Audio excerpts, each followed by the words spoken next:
Warahmatullahi wabarakatuh. Waalaikumsalam warahmatullahi wabarakatuh. Selamat siang semuanya. Siang. Saya perwakilan dari kelompok 7 ingin menjadi moderator di kelompok 8. Baik, untuk kelompok 8 silakan.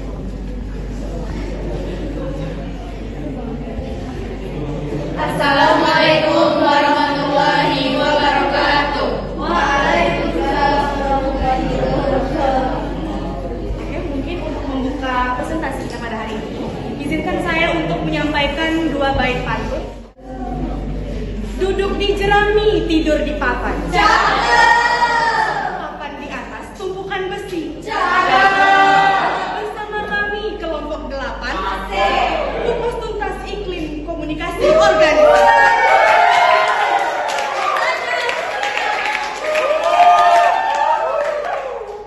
Setahun sahabat karib. Lama tak jumpa, sibuk sendiri. Jangan melamun meratapi nasib. Pejamkan mata dan simak penyampaian materi.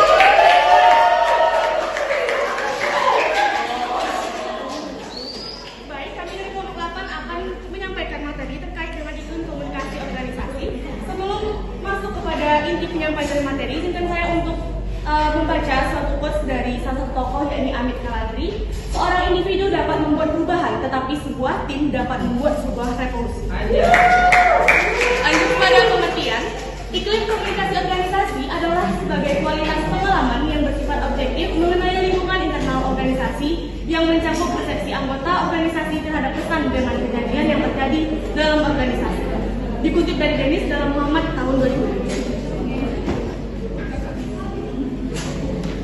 Selanjutnya, sebagai pengantar lainnya, terdapat dimensi-dimensi iklim komunikasi organisasi menurut salah satu tokoh komunikasi, yakni Pace dan Paulus, dalam bukunya Komunikasi Organisasi, Strategi Meningkatkan Kinerja Perusahaan. Seperti yang tertera pada PowerPoint, yang pertama dimensinya adalah kepercayaan, yakni komunikasi bersifat terbuka untuk mencapai persetujuan antara bawahan dan juga atasan.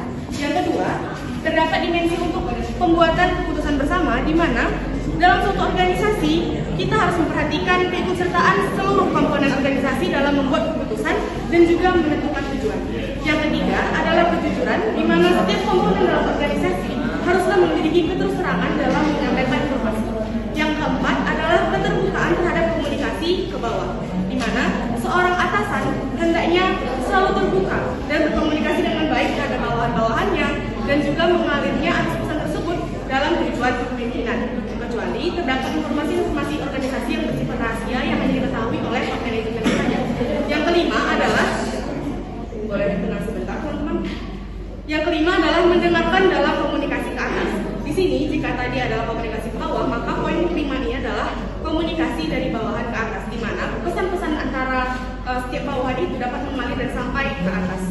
Yang keenam atau yang terakhir dimensinya adalah perhatian pada tujuan-tujuan kinerja tinggi, di mana seluruh komponen dalam suatu organisasi hendaknya berfokus pada tujuan-tujuan organisasi yang memiliki produktivitas tinggi dan juga hal-hal lainnya yang berkaitan untuk pencapaian tujuan organisasi. Baiklah, mungkin itu saja untuk pengantar materi kita. Kita akan lanjut saja langsung kepada ulasan dari 3 buah artikel atau jurnal yang telah kami ambil. Di sini yang pertama ada abstrak jurnal 1 yang berjudul Penciptaan Iklim Komunikasi Organisasi, Tinjauan Peran Kepala Dinas, Kearsipan dan Perpustakaan Kebudayaan. Yang akan disampaikan oleh rekan saya, Nabila Azhar, pada Nabila Azhar. Tinjauan Peran Kepala Dinas, Kearsipan dan Perpustakaan Kota Jambi yang ditulis oleh Muhammad Rusbawi, Firman, dan Yeni Konfirsa Nandra.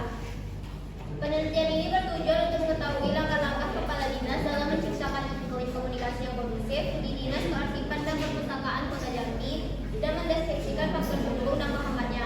Menggunakan metode kualitatif dengan jenis penelitian studi kasus, subjek penelitian adalah kepala dinas, kepala bidang, pegawai, cleaning service, dan petugas keamanan.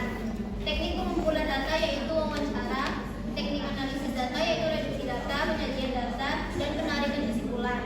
Hasil penelitian menunjukkan bahwa yang pertama, langkah-langkah kepala dinas dalam menciptakan iklim komunikasi jika ditinjau dari dimensi iklim komunikasi seperti dukungan, partisipasi, pembuat keputusan, kepercayaan, keterbukaan, dan keterus-terang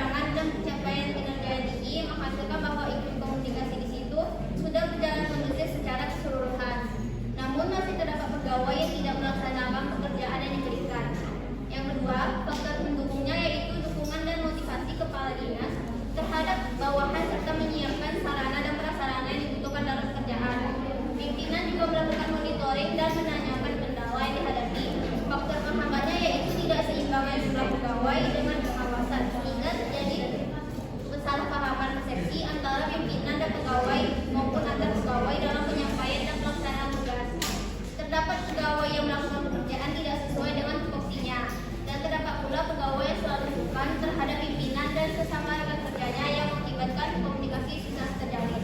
Sekian dari saya, kepada saya. Baik, selanjutnya adalah kesimpulan dari yang akan disampaikan oleh rekan saya Rima Fitri. Pada Rima, saya akan membacakan. Baik, dari jurnal yang sudah disinggung tersebut, dalam penelitian itu bisa kita tarik kesimpulan bahwa langkah-langkah yang diambil oleh kepala dinas dalam rangka upaya menciptakan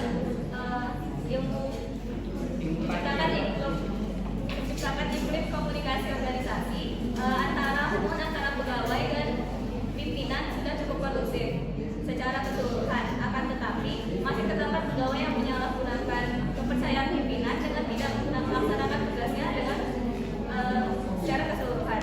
Kemudian faktor pendukung dalam menciptakan iklim komunikasi itu meliputi dukungan dan motivasi dari pimpinan kepada pegawai. Selain itu juga dapat memberikan sarana dan prasarana serta monitoring dan penanganan kendala yang dihadapi pegawai dalam melaksanakan tugas. Selain itu ada faktor penghambat dalam menciptakan iklim komunikasi, diantaranya adalah tidak seimbangnya jumlah pegawai dengan pengawasan yang dilakukan, kesalahpahaman dan dalam penyampaian tugas, pegawai yang tidak sesuai dengan tupoksinya, juga ada ketidaknyamanan antara pegawai dengan pimpinan ataupun rekan kerjanya.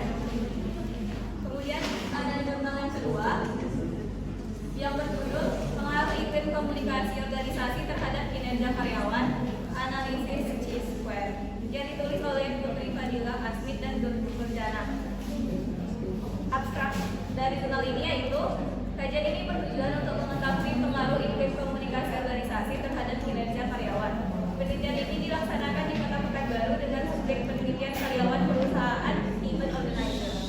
Penelitian ini merupakan jenis penelitian kuantitatif verifikatif yang dimana menggunakan teknik analisis C-square. Sampel yang digunakan merupakan data sensus sebanyak 40 karyawan. Data dikoleksi melalui kuesioner dianalisis deskriptif. Hasil kajian menunjukkan bahwa 36 karyawan membutuhkan iklim komunikasi organisasi untuk mempengaruhi kinerjanya sehingga menimbulkan peningkatan. Sekian dari saya.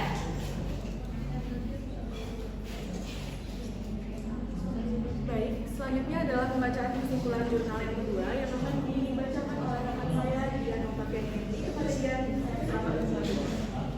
Terima kasih kepada lancar bicara. Saya akan menyampaikan kesimpulan dari jurnal kedua.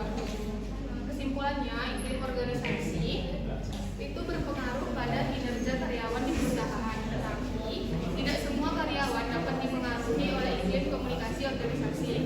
Itu tuh tergantung kepada karakter dan sikap dari masing-masing individunya. Komunikasi yang efektif itu tetap menjadi kunci dalam meningkatkan kinerja dan mencapai target perusahaan. Selanjutnya adalah abstrak dari jurnal ketiga yang ditulis oleh Asep Jamaluddin dan Iis Nurhayati yang berjudul tentang pengembangan perilaku inovatif melalui iklim organisasi dan motivasi berprestasi pada PT Pos Indonesia Bandung. Isi abstraknya yaitu adalah hasil survei Frontier Group tahun 2021 menunjukkan bahwa PT Pos Indonesia itu tidak masuk ke dalam 3 top brand. Hal ini menunjukkan bahwa daya saing PT Pos Indonesia itu masih rendah. Hasil survei menunjukkan bahwa perilaku inovatif karyawan masih rendah. Oleh karena itu, tujuan penelitian ini adalah mengungkap kondisi iklim organisasi, motivasi berprestasi, dan perilaku inovatif, serta seberapa besar pengaruh iklim organisasi dan motivasi berprestasi terhadap perilaku inovatif. Metode penelitian yang digunakan adalah metode survei dengan pendekatan deskriptif verifikatif dengan alat analisis yaitu koefisien korelasi, regresi berganda, koefisien determinasi, uji F dan uji T.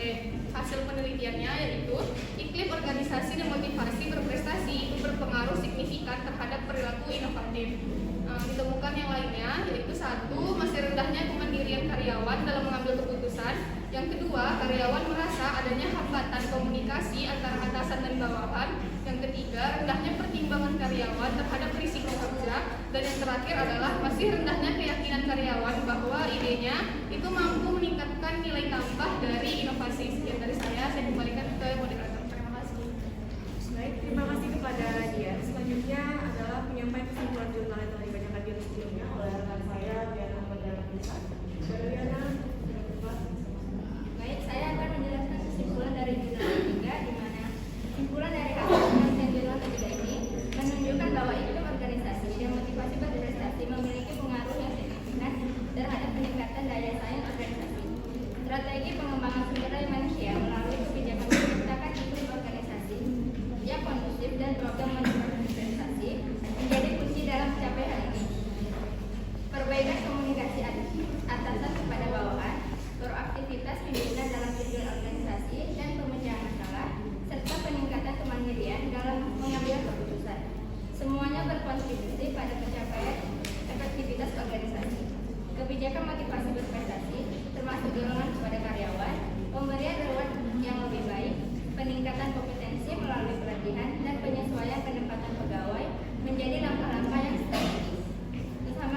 anggota organisasi.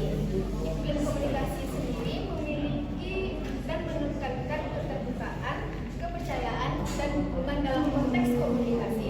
Dalam konteks komunikasi, terdapat beberapa dimensi iklim komunikasi yang menjadi fokus seperti kepercayaan keterbukaan terhadap komunikasi ke bawah, pembuatan keputusan bersama, kejujuran, mendengarkan dalam komunikasi ke bawah, dan perhatian terhadap tujuan kinerja tinggi. Iklim komunikasi juga penting dalam meningkatkan produktivitas dan kesejahteraan anggota organisasi dengan memberikan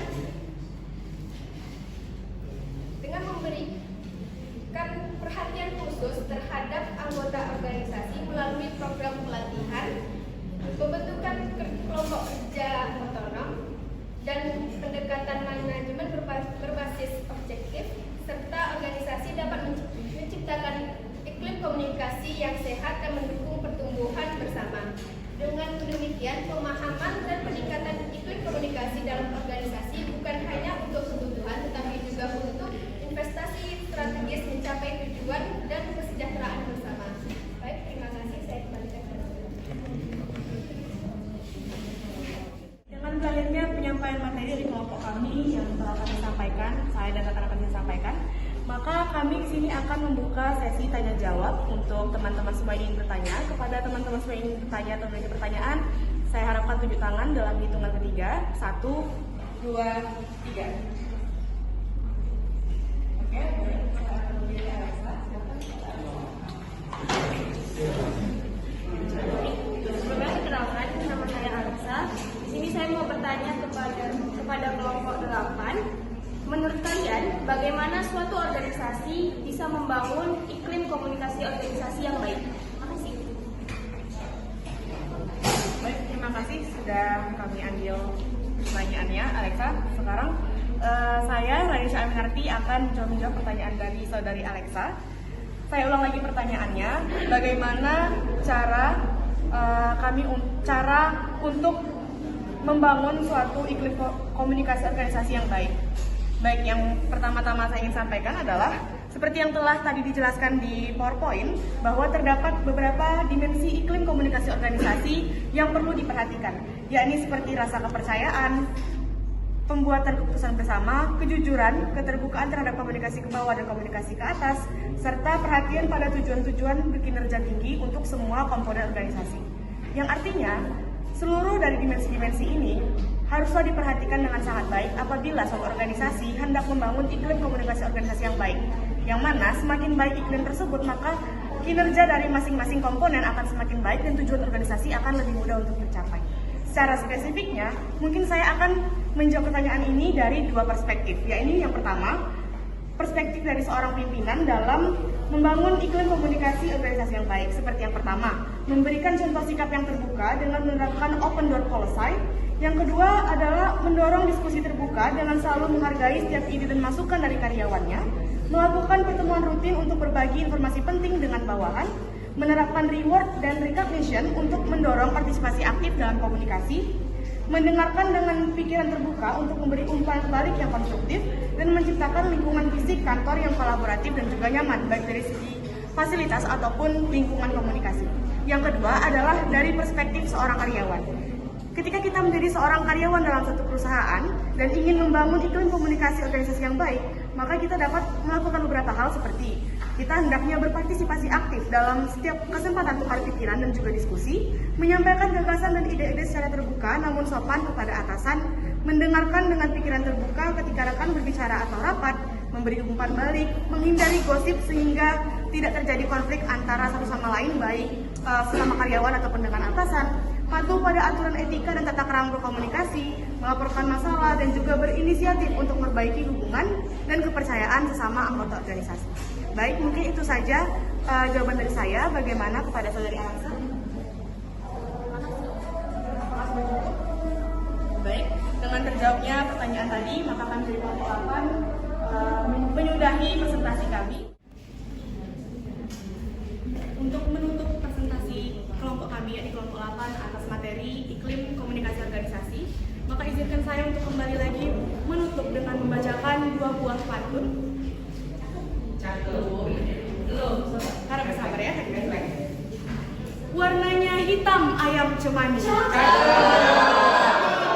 Hitamnya penuh sampai ke kaki. Meskipun kami tidak lagi menemani, semoga selalu diingat di dalam hati.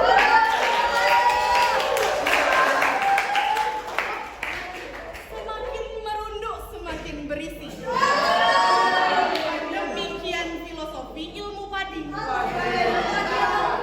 Dengan berakhirnya diskusi ini, kurang dilebihkan, lebih dikurangi, kami kelompok 8 pamit undur diri.